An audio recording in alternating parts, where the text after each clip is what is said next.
जब एक सुंदर सी लड़की एक लड़के को देखता है तो उनके मन में एक भाव उत्पन्न होता है और लड़की के मन में भी वैसा ही भाव जागरूक होती है जब वो एक खूबसूरत लड़के को देखती है। पर ऐसा क्यों होता है? वो कौन सी आकर्षण है जिस पे हम मोहित हो जाते हैं, जिस पे हम प्रभावित हो जाते हैं? खैर, मैं मिस्टर पी आज हार्दिक अभिनंदन के साथ में आपको भगवत गीता के माध्यम से यही बताने जा रहा हूँ कि आकर्षण में नियंत्रण कैसे किया जा सकता है। दरअसल आकर्षण को नियंत्रण नहीं बल्कि बदलना इसका हल है। हाँ, आकर्षण को नियंत्रण नहीं बल्कि बदलना इसका हल है। उदाहरण के लिए मैं आपको आज ऐसे दो शख्सियत से रूबरू कराने की प्रयत्न करूंगा जिसके पश्चात शायद आप समझ जाएंगे कि आकर्षण को नियंत्रित कैसे किया जा सकता है। मैं बात कर रहा हूँ श्री रतन टाटा और श्री लैम्बोर्गिनी की। रतन टाटा, एक बार उनके टाटा मोटर्स के बिजनेस में थोड़ा सा घाटा हुआ तो वो मिस्टर बिल फोर्ड्स के पास डेट्रॉइट गए, कहा कि उनके ब्रांड टाटा को खरीद ले। तब बिल फोर्ड ने उनसे कहा कि गाड़ी बनाना नहीं आता तो इस फील्ड में उतरे ही क्यों। बिल फोर्ड ने मिस्टर रतन टाटा से कहा कि गाड़ी बनाना नहीं आता तो इस फील्ड में उतरे ही क्यों। इस बात ने मिस्टर रतन टाटा के दिल में ऐसा घात किया कि वो उसी रात डेट्रॉइट से तुरंत वापस इंडिया आए और अपने सोच को बदल डाले।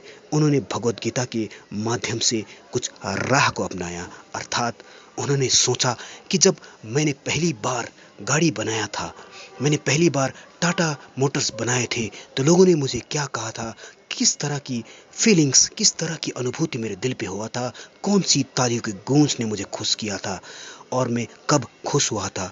बस उसी सोच ने रतन टाटा के जीवन को बदल दिया, क्योंकि उन्होंने अपने दृष्टिकोण बदले थे। नाराज, बेबस और बेसहारा होने के बजाय उन्होंने अतीत के उन पलों को खींच के निकाला जब वो खुश हुए थे, जब लोगों ने उनकी प्रशंसा किया था। फिर 2 साल बाद एक ऐसा घटना घटा कि मिस्टर बिल फोर्ड डेट्रॉइट से इंडिया आए और उन्होंने रतन टाटा से कहा कि उनकी कंपनी घाटे पे है, वो उनकी कंपनियों को खरीद ले, पर भारतीय का दिल हमेशा सोने की ही होता है। उन्होंने उनकी कंपनियों को खरीद लिया, अर्थात भारत में सबसे महंगी बिकने वाली गाड़ियाँ लैंड रोवर और जैगुआर आज रतन टाटा के ब्रांड के साथ जुड़ के रतन टाटा को उद्योगपतियों में से एक सबसे बड़े उद्योगपति बनाने की कगार पे हैं, क्योंकि रतन टाटा ने अपने सोच को बदल डाले और बिल फोर्ड जैसे बड़े उद्योगपति को भी घुटनों में ले आए। दरअसल ऐसा कैसे संभव हुआ? कारण यही था कि भगवत गीता के कुछ पद की भांति उन्होंने अपने सोच को बदल डाले। वैसे ही कहानी मिस्टर लैम्बोर्गिनी के साथ भी हुआ। लैम्बोर्गिनी जो ट्रैक्टर बनाया करते थे, उन्हें गाड़ियों का शौक था, इसीलिए उन्होंने फरारी गाड़ी खरीद लिए। फरारी जो उन जमाने में स्पोर्ट कार में से सबसे महंगी कार और लोगों की शान हुआ करता था। जब उन्होंने फरारी को चलाया तो कुछ महीने बाद उसमें कुछ खराबी उन्हें दिखा। तब उन्होंने मिस्टर जियो फरारी के पास गए और उन्होंने कहा कि फरारी का थोड़ा सा पार्ट में कुछ गड़बड़ है, अगर वो इस भांति होता तो वो अच्छा होता। तब जियो फरारी ने मिस्टर लैम्बोर्गिनी से कहा, एक ट्रैक्टर बनाने वाले को स्पोर्ट कार के बारे में क्या पता। पर मिस्टर लैम्बोर्गिनी उस बात से उदास नहीं हुए। उन्होंने भी भगवत गीता के उसी माध्यम के पद की भांति अपनी सोच को बदल डाले। उन्होंने कहा कि मैं अपने दृष्टिकोण को बदलता हूँ। मैं सोचता हूँ कि जब मैंने सबसे पहले अपने ट्रैक्टर्स को बनाए थे, अपनी गाड़ियों को बनाए थे, तो किस भांति का फीलिंग्स मेरे दिल पे आया था, लोगों ने कब तालियां बजाई थी मेरे लिए। उन्होंने अपनी सोच को बदल लिए।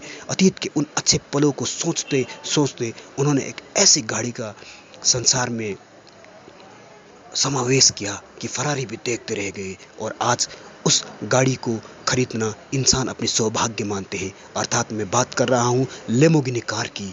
लैम्बोर्गिनी कार जो आज फरारी से भी ऊपर है। आज संसार में लैम्बोर्गिनी का खुद के पास होना एक इंसान की सबसे बड़ी सौभाग्य की बात होती है। पर मिस्टर लैम्बोर्गिनी ने ऐसा कैसे संभव कर दिया कि वो फरारी से भी आगे चले गए? बस यही है सोच को बदलने की शक्ति। भगवत गीता के पाठ भी यही कहता है कि जब कुछ नियंत्रित ना हो, जब सोच में नियंत्रित ना हो तो हमें सोच को बदलना पड़ता है। अतीत के अच्छे पलों में से कुछ ऐसे बातों को अपने ज़हन पे लाना पड़ता है कि सोच ही बदल जाए। मैं ये नहीं कहता कि आप भी उसी भांति सोचिए, पर मैं इतना कह सकता हूँ कि बचपन में कभी न कभी किसी टीचर ने आपको अच्छा कहा होगा, माता-पिता ने खूबसूरत से कपड़े आपको भेंट में दिए होंगे, या आपकी फर्स्ट लव लेटर, या कोई भी किसी दोस्त, रिश्ते, या ऐसा घटना आपके साथ हुआ होगा जब लोगों ने आपसे कहा होगा कि वाह! तेरा क्या कहना, या फिर आपकी पीठ थपथपाए होंगे, या उन्होंने आपको खुश किया होगा, या मैं ये कह सकता हूँ कि आप खुश हुए होंगे। तो किस भांति का अनुभूति, किस भांति का फीलिंग्स, किस भांति का एक तरल तरंग आपके मन में था, उसी को सोचिए और समझिए, बार-बार कीजिए। कम से कम महीने में 21 बार से ज़्यादा इस चीज़ को हर दिन दोहराइए, तो आपको आहिस्ते-आहिस्ते अपने जीवन में प्रभाव दिखने लगेगा, क्योंकि आपकी सोच बदलने लगेंगे। आपकी आकर्षण की सोच, आपकी अच्छे आकर्षण की सोच बन जाएगा। भगवद गीता भी यही कहता है कि जब सोच बदल नहीं सकते, तो उन पलों को समझो जब आपके साथ अच्छा हुआ था। बस यही है भगवद गीता की सबसे बड़ी पाठ, कि अपनी सोच को हम बदल नहीं सकते, पर पुराने दिनों की अच्छी सोच को ज़हन पे लाके उन्हें बार-बार सोच के हम अपने भाग्य को बदल सकती है, क्योंकि सोच नियंत्रित नहीं किया जा सकता, बदला जा सकता है। इसलिए जीवन में कभी परेशानी आए तो घबराइएगा नहीं।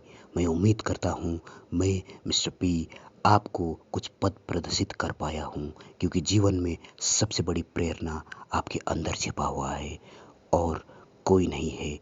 बस सोच में बदलाव की आवश्यकता है। बस सोच में बदलाव की आवश्यकता है। धन्यवाद।